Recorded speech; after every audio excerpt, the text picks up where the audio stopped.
Hola, ¿qué tal? Muy buenas, gracias por estar ahí. Soy Sara.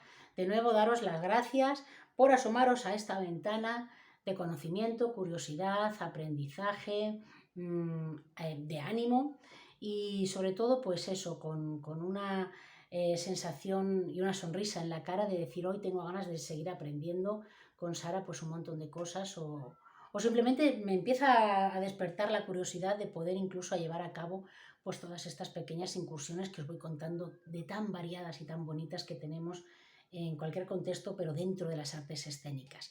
El actor, cuanto más versátil sea, cuanto más palillos toque, pues mucho más profesional, más versátil y, por supuesto, mucho más válido, más caminos se le abren para él. Bueno, en esta ocasión os he hablado en otros tutoriales de lo importante que viene siendo, no solamente me subo allí y recito un texto, sino pues todo el trabajo que tiene actoral y demás hasta que uno llega a completar con credibilidad y con realidad y defender, lógicamente, bueno, pues separar lo que es la persona del personaje y que la gente esté viendo ese personaje, transmitir esa historia. Tan importante, y para eso sí que hoy hago referencia un poco a los comienzos, en este caso retrocedemos unos años en el cine, cuando empezaba el cine mudo. En el cine mudo, luego ya veíamos como referentes, tenemos a Charles Chaplin y a Buster Keaton, por mencionar dos grandes del cine mudo. Se veían que algunas secuencias de lo que iba a pasar aparecía como subtitulado. Viene el policía y salía el policía pues como gritando, la chica huye, era como simplemente con una frase podían resumir la siguiente acción o lo que estaba pasando.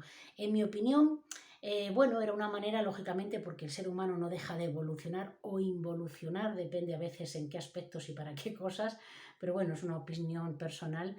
En este caso se trataba de evolucionar, lógicamente, hacia el sonido, hacia, bueno, lo que ahora mismo a día de hoy estaríamos flipando con la cantidad de películas que podemos ver y los, bueno, pues efectos especiales que puede haber en cada película y demás. Pero en este caso, la esencia, sobre todo la esencia actoral de estos, ya no solamente los más conocidos que he mencionado, sino bueno, pues todos los que le acompañaban, que eran actores también, el cine mudo.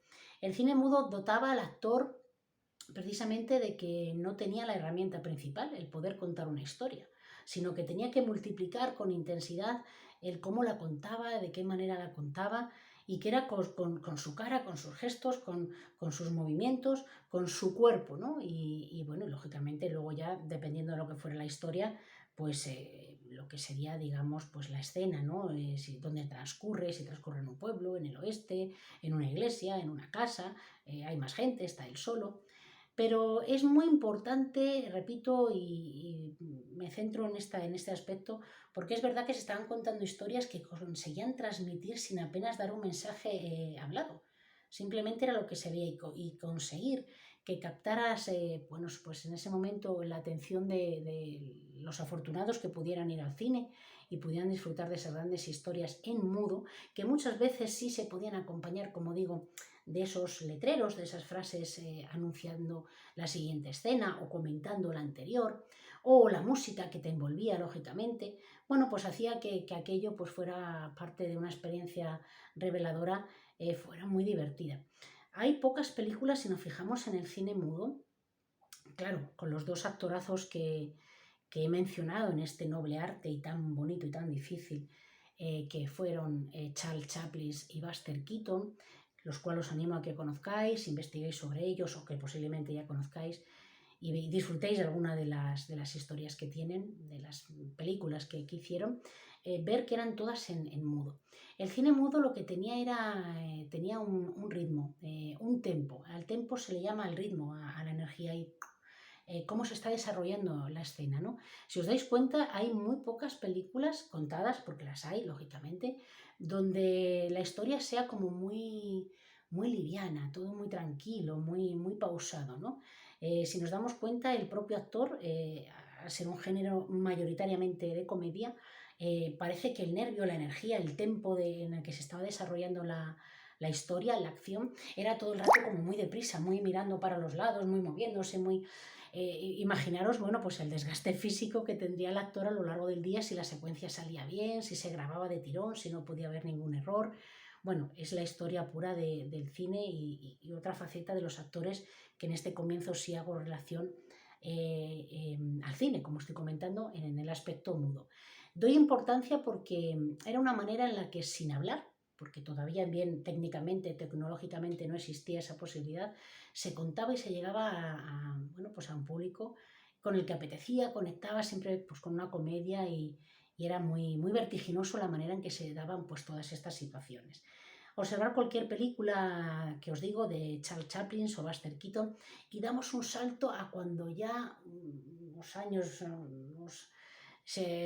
pues es un tiempo después, vienen otro gran referente para mí magnífico también del humor en blanco y negro, luego ya en color, pero bueno, sobre todo lo que voy es del cine ya hablado, que es los hermanos Marx. Los hermanos Marx era el actor 360, el que tiene absolutamente de todo, canta, baila, interpreta, recita, toca instrumento, o sea, eran el hombre orquesta, ¿no?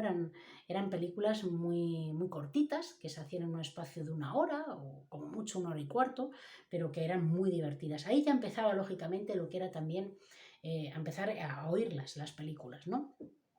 Y hacer la prueba, si no la habéis hecho, que es a lo que me refiero, ¿no? La importancia de cómo se trabaja el cuerpo y cómo sigue uno comunicando, porque si os dais cuenta en las películas que eran películas mudas, la gente está hablando, es decir, es como que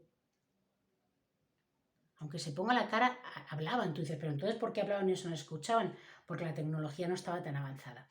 Pero los hermanos Marx, si pusierais una película de los hermanos Marx ahora y le quitaréis el sonido, sería un poco la misma sensación. Es decir, te puedes enterar perfectamente de la trama sin necesidad, lógicamente, de escucharlo. Lo que pasa que, bueno, la evolución hace que cuando ya llega la maravilla del sonido al cine, pues ya sea otra sensación sensorial con la que te envuelves y con la que descubres. Cine clásico, cine de actores, lógicamente con un método en el que era solamente el cuerpo, la presencia, el maquillaje, la ropa, y en el que no se decía ni una sola palabra, pero se transmitía muchísimo. Hasta la próxima entrega. Gracias.